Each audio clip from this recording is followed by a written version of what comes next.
It's a neat area that we're in, while the city calls it a dead zone, where it's a community made up of a large African American population, a large Hispanic population, there's the white Anglo population, and there's also a fairly large Asian Hmong population that's here in the community.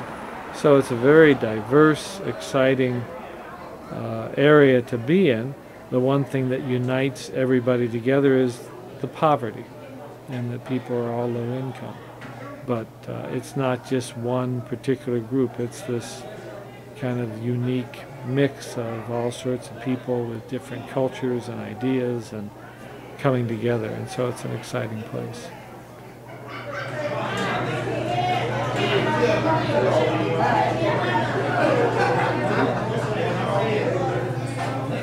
I think we become their family.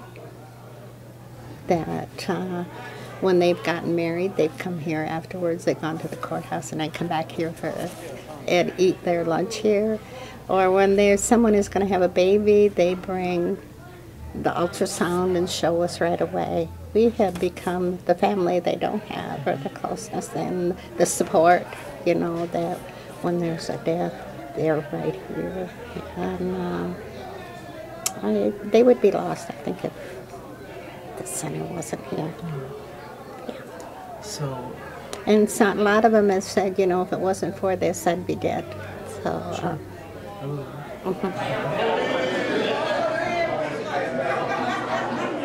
The Methodist Church started with the children's programs and then asked if I would like to run a soup kitchen, and I said I would try. And I just went from there, 1 day a week, and then it's up to 5 days a week. And then we started doing more children's programs, and went into the adult programs. And the adult programs have a laundry program. We serve breakfast 5 days a week, Monday through Friday, and we serve lunches 5 days a week, Monday, Wednesday, Friday, Saturday, Sunday. How long have you been coming here?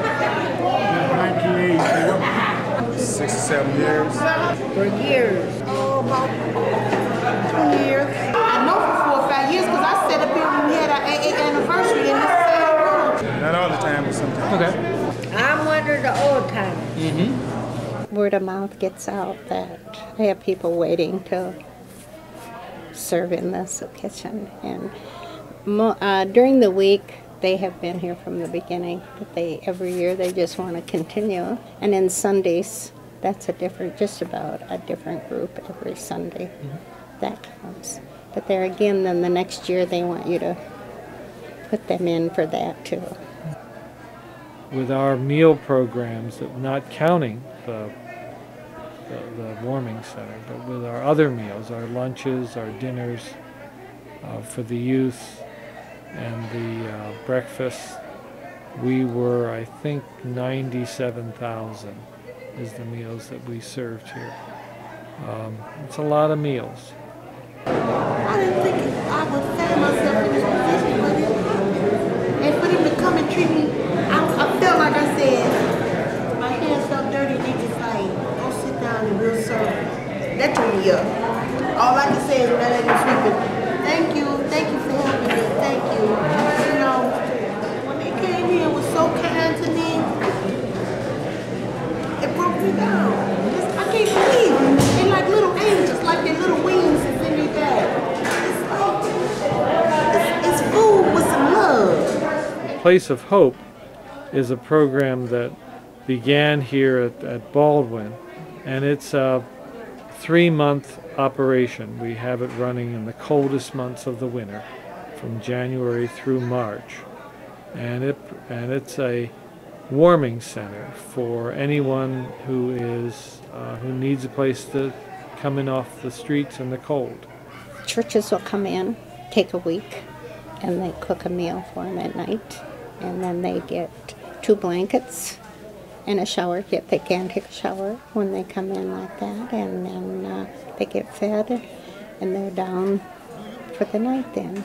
The warming center basically takes the people who none of the other centers want. We began it because there were people who were being kicked out of the other centers. They broke the rules. They kept getting drunk. Well, what happens to those folks? They get kicked out of a shelter, and they're out on the street. We felt that we didn't want to have them freezing to death or getting frostbite, which many of them were, and we have several of the folks that I know who've lost toes and heels because of the cold. Well, we didn't want things worse than that, of people dying in a snowbank. So we opened up the warming center. They sleep on the floor. There are no beds. It's not plush. We serve a hot meal, and they can spend the night.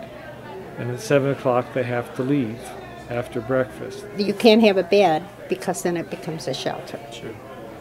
And so then you need special permits to have that. Sure. But we don't have the storage for the beds anyway. And this way it's warm and, they get a meal and get fed and safe place to be. Oh, this shelter here? Yeah. The shelter here is good, man. I like the staff. I know, like most of the people who run this place, and I got to know them. I know everybody, and I try to help. I love it. The clean is good. Respect us, want to do right. But they basically is here for the people's needs. If they put themselves up and going out to help themselves, want more help, they will help them.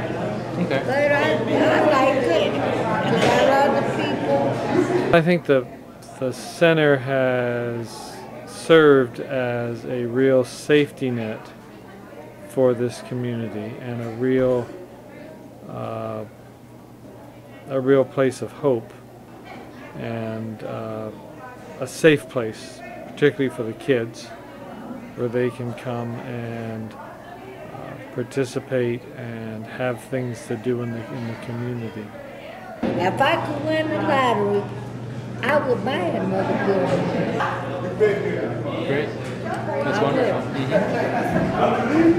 That's how much these people mean. Wow.